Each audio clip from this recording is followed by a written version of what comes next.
सर्दियों के मौसम में मटर से हम बहुत सारी चीज़ें बनाते हैं। तो आज मैं मटर से बनाने वाली हूँ कबाब, टिक्की, जो भी बोल सकते हैं आप, क्योंकि बहुत ही सिंपल आसान रेसिपी है। और अच्छी बात कि आप इनको स्टोर करके भी रख सकते हैं। इनको चाय के साथ खाइए, चटनी के साथ खाइए, सॉस के साथ खाइए, और तो और इनको चाट बना के भी आप खा सकते हैं, जो कि खाने में एकदम ही आपको लाजवाब लगेंगे। और एक बार अगर आपने बना के खा लिया तो बार बार खाना पसंद करेंगे। तो एक बार ट्राई करके देखिए। तो हेलो दोस्तों, आपका अपना चैनल अमिता शंकर के चैनल में स्वागत है। मैं अमिता आज आपके लिए बहुत ही आसान और बहुत ही स्वादिष्ट और हेल्दी रेसिपी लेके आई हूँ, जिसे आप कभी भी बना सकते हैं जब आपका मन करे। रेसिपी अच्छी लगे तो लाइक कीजिएगा, कमेंट कीजिएगा, शेयर कीजिएगा, और हमें सपोर्ट करने के लिए हमारे चैनल को सब्सक्राइब करके बेल का घंटा प्रेस करना ना भूलें। फेसबुक से देख रहे तो आप हमें फॉलो कर लीजिए ऐसी नई नई रेसिपीज देखने के लिए। तो चलिए ज्यादा टाइम वेस्ट ना करते हुए हम बनाना शुरू करते हैं। तो सबसे पहले मैंने यहाँ पे गैस पे पानी रख लिया है। इनमें हम ताजे वाले हरे वाले मटर डाल लेंगे। तो मैंने यहाँ पे एक बड़ी कटोरी का मटर डाल लिया है। थोड़ा सा नमक डाल के इनको सॉफ्ट होने के लिए रख देंगे। तो यहाँ पे एकदम ही ताजे मटर लेना है, जो छील के हटा के हम निकालते हैं। इधर हम ब्रेड क्रम्स बना लेंगे। तो यहाँ पे व्हाइट ब्रेड या ब्राउन ब्रेड का इस्तेमाल कीजिएगा, जो मिक्सी जार में डालेंगे और इनको अच्छे फाइन पीस लेंगे। ये तैयार है ब्रेड क्रम्स। अब हम यहाँ पे हरी चटनी बना लेते हैं। तो धनिया पुदीना का इस्तेमाल कीजिएगा। मैंने यहाँ पे पुदीना नहीं थे तो मैंने नहीं लिया। अदरक, हरी मिर्च, और यहाँ पे मैं आंवले ले रही हूँ, क्योंकि अभी आंवले का मौसम है। तो आंवले से ही हम यहाँ पे चटनी बनाएंगे। भुना हुआ जीरा पाउडर और थोड़ी सी यहाँ पे काली मिर्च ले रही हूँ। और आप लहसुन खाते तो लहसुन की कलियां ले सकते हैं। स्वाद के अनुसार नमक और काला नमक, थोड़ा सा पानी डाल के इनको पीस लीजिए। ये तैयार है हरी चटनी। इनको किसी भी स्नैक्स के साथ या चावल के साथ, पूरी, पराठे, कचौड़ी, किसी के साथ भी आप खा सकते हैं। क्योंकि अभी आंवले का मौसम है तो आंवले से ही हम चटनी बनाएंगे, जो कि हमारे खाने में आंवले शामिल हो जाए, क्योंकि बहुत सारे लोग नहीं खा पाते हैं। तो इस तरह से आप खाने पे यूज करेंगे तो अच्छे से खा पाएंगे। अब यहाँ पे मटर भी सॉफ्ट हो गए हैं। इनको पानी से हम अलग कर लेंगे और थोड़ी देर के लिए रखेंगे, जिससे कि इनका एक्स्ट्रा पानी यहाँ पे निकल जाए। अब बड़ी सी मिक्सिंग बाउल में हम यहाँ पे मटर को डाल लेंगे और इनको यहाँ पे हल्का हल्का दरदरा मैश कर लेना है। आप मैसर का भी इस्तेमाल कर सकते हैं। मैंने यहाँ पे ग्लास के बैक साइड से ही मैश कर लिया था, क्योंकि मैसर मिल नहीं रहे थे, तो मैंने यहाँ पे इस तरह से ही मैश कर लिया। अब यहाँ पे 2 उबले हुए ठंडा किए हुए आलू हम लेंगे मीडियम साइज के। इनको यहाँ पे आपको कद्दूकस कर लेना है, जिससे कि यहाँ पे कोई मोटे चम्स ना हो। इस तरह से कद्दूकस कर लीजिए। दोनों ही आलू को यहाँ पे अच्छे से ठंडा करके कीजिएगा, गरम गरम में नहीं बनाना है आपको।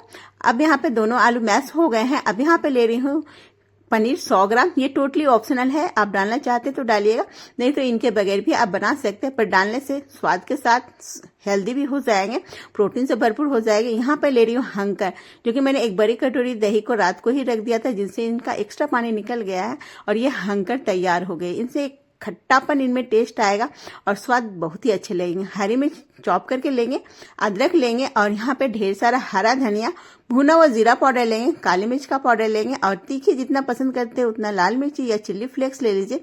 और 1 छोटी चम्मच से यहाँ पे गरम मसाला लेंगे। 2 से 3 चम्मच कॉर्न स्टार्च लेंगे या अरारोट का पाउडर ले लीजिए। स्वाद के अनुसार नमक डालेंगे। अब सारी चीजों को यहाँ पे मिक्स कर लेंगे। मैंने यहाँ पे चम्मच से ही मिक्स कर रही हूँ, क्योंकि हाथों में बहुत चिपकेगा, क्योंकि इनमें हंकर डाली हूँ। तो यहाँ पे चम्मच से या स्पैचुला से आप अच्छे से मिक्स कर सकते हैं। जब अच्छे से मिक्स हो जाए तब हम इनकी टिक्की जैसा शेप तैयार करेंगे। तो यहाँ पे देखिए अच्छे से मिक्स हो गए हैं। तो हंकर जरूर डालिएगा इस स्नैक्स में, इस टिक्की में, इस कबाब में, जो भी आप बोलना चाहते हैं इनको बोल सकते हैं। अब हाथों में थोड़ा सा तेल लगाएंगे, चिकना कर लेंगे, थोड़ा सा पोर्शन उठाएंगे और इस तरह से टिक्की का शेप हम देंगे। आप किसी भी शेप में इनको बना सकते हैं। मैंने इनको इस तरह से सिंपल टिक्की राउंड राउंड बनाया है। अब जो हमने ब्रेड क्रम्स बनाए थे उनमें इनको अच्छे से कोटिंग कर लेंगे। तो यहाँ पे अच्छे से कोटिंग कीजिएगा 2-3 बार इस तरह से, जिनसे कि अच्छे से यहाँ पे एक इन पे लेयर तैयार हो जाए। तो ये तैयार देखिए, इस तरह से टिक्की आपको तैयार करने हैं। तो इसी समान विधि से हम सारे ही टिक्की तैयार कर लेंगे। और अच्छी बात यह है कि आप इनको स्टोर करके भी रख सकते हैं। हफ्ते 10 दिन तक आप आराम से एंजॉय कर सकते हैं। बना के रख लीजिए। जब भी अभी सर्दी के मौसम है तो शाम के चाय के साथ तो बन ही जाता है, या कभी कोई मेहमान आ जाते हैं तो भी फटाफट से तैयार हो जाएंगे। तो यहाँ पे सारे ही हमने देखिए टिक्कियां तैयार कर लिया है। इस तरह से ब्रेड क्रम्स की कोटिंग करके अब चलिए इनको स्टोर करने का तरीका आपको बताती हूँ। तो स्टोर करने का तरीका एकदम ही इजी है। किसी भी एयर टाइट डब्बे लीजिएगा और उनमें हमें इनको स्टोर कर लेना, जिनसे कि इनमें आइस मतलब कि जमे ना। तो मैंने यहाँ पे इस तरह से किया है। तो 2 टिक्की के साइज का मेरे यहाँ पे एयर टाइट डब्बे थे। मैंने ऊपर से बटर पेपर लगा दिया है, या आप इको बेक पेपर का इस्तेमाल कर सकते हैं, या आप डायरेक्ट भी रखेंगे तो एक दूसरे में चिपकेंगे नहीं, क्योंकि इनमें हम अच्छे से ब्रेड क्रम्स की कोटिंग कर दिया, पर मैंने थोड़े से लगा दिए हैं। तो मैंने यहाँ पे ज़्यादा दिन के लिए स्टोर कर नहीं रही, क्योंकि मैं तो बनाते रहती हूँ। तो यहाँ पे इस तरह से करेंगे और यहाँ पे इनके डब्बा को बंद कर देंगे। फ्रिज में रख के आप 2 दिन तक खा सकते हैं, और फ्रीजर में रख के आप 8 से 10 दिन तक इनको खा सकते हैं। जो कि अब जब भी फ्राई बनाना हो 1 घंटे के पहले इनको निकालिए, और इनको डीप फ्राई या सेलो फ्राई या एयर फ्राई कोई भी कर सकते हैं। तीनों तरीके से बहुत ही स्वादिष्ट लगते हैं। तो मैं तो अभी डीप फ्राई करने वाली हूँ, फिर कभी आपको एयर फ्राई करके भी दिखाऊंगी। तो सबसे पहले मैं यहाँ पे एक कढ़ाई पैन रख लिया है, जिनमें मैंने यहाँ पे तेल डाल रही हूँ। तो मैं यहाँ पे डीप फ्राई कर रही हूँ, तो सारे ही यहाँ पे टिक्कियों का हम डाल लेंगे। तो यहाँ पे तेल मीडियम गर्म होना चाहिए, न ज़्यादा कम न ज़्यादा हाई होंगे। अगर हाई ज़्यादा करेंगे तो जल जाएगी, और कम रखेंगे तो सारे ही बिखर जाते हैं बहुत जल्द। मीडियम में यहाँ पे गर्म होना चाहिए तेल। अब जब एक तरफ से सीख जाए तब इनको हम पलट लेंगे, और इसी तरह से पलट लेंगे, और मीडियम फ्लेम में हम इनको क्रिस्पी होने तक फ्राई करेंगे। ये टिक्की बहुत ही स्वादिष्ट लगते हैं। इनको आप सॉस चटनी किसी के साथ भी खाइए, और सबसे स्वादिष्ट लगते हैं इनके चाट जब हम बनाते हैं। तो ये देखिए अच्छा कलर आ गया है। इसी तरह से घुमाते फिराते कलर आने तक इसको आप तल लीजिए, फ्राई कर लीजिए। आप एयर फ्राई भी करेंगे तो बहुत ही अच्छी क्रिस्पी बन जाते हैं।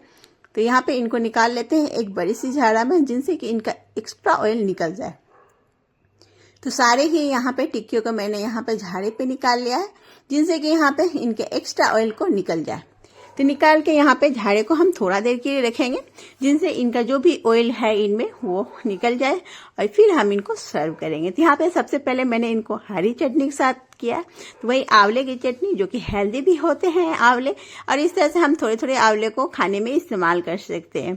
तो ये देख सकते हैं कबाब कितने एकदम ही बाहर से क्रिस्पी होते हैं और अंदर से एकदम ही मज़ेदार होते हैं।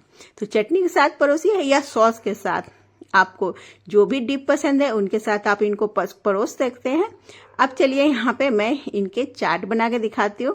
अंदर से देखिए एकदम ही मज़ेदार लजीज लगते हैं, एकदम ही खट्टी चटपटी सी लगती है खाने में। अब यहाँ पे टिक्की को प्लेट में रखेंगे, और इनके ऊपर हम मीठी दही डालेंगे। तो मीठी दही को दही में थोड़ा सा शुगर पाउडर या चीनी को फेंट लीजिएगा, मीठी दही तैयार हो जाएगी। हरी चटनी डालेंगे, और यहाँ पे लाल चटनी जो खट्टी मीठी वाली इमली वाली चटनी होती है वो डालेंगे। मैंने यहाँ पे मार्केट वाली चटनी का इस्तेमाल किया है, आप घर में तैयार करके रखें तो उनका भी इस्तेमाल कर सकते हैं। ऊपर से थोड़ा सा नमक हम स्प्रिंकल करेंगे, थोड़ी सी काली मिर्च, थोड़ा सा भुना और जीरा पाउडर, ऊपर से थोड़ा सा चाट मसाला डाल लीजिए, या बूंदी लगाइए, थोड़ा सा सेब भुजिए या अनार के दाने लगाइए।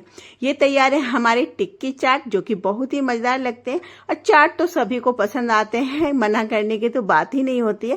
तो ये देखिए टिक्की चाट इस तरह से अगर खाते हैं तो मजा ही आ जाता है। तो किनको किनको टिक्की चाट या चाट पसंद है, प्लीज कमेंट करके जरूर बताइए चाट किनको किनको पसंद है। मुझे तो बहुत ही पसंद है। तो दोस्तों कैसी लगी हमारी रेसिपी, लाइक कीजिएगा, कमेंट कीजिएगा, शेयर कीजिएगा। मिलती हूँ नई रेसिपी के साथ, तब तक एंजॉय कीजिए।